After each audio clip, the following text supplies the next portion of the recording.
Hello everyone, Assalamu alaikum. How are you all? I hope you are well.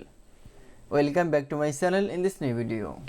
Today's video, how to add gradient color to text in Microsoft Publisher. So let's started. At first open your Publisher document. In this video, I will show add gradient color to text. Now select from your text. Now go into the format one option.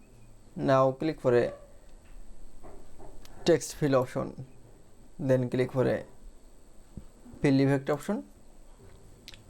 Now click for a gradient fill option. Now select from a first color. Now click, then choose color, then second color. Now click for, then choose color. Now for OK. That it's. Then we show add gradient color to text, then again other text. Now select from a text. Now go into the text fill option, then click for a fill effect option. Now click for a gradient fill option. Now select from first color. Now for click, then click for a choose color. Now click for a second color. Now choose color. Now click for OK.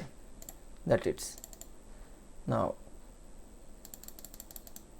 that it's. Then we show add gradient color to text in Publisher document is very easy. I hope to enjoy the video. Please like, comment, share and subscribe my channel. Thanks for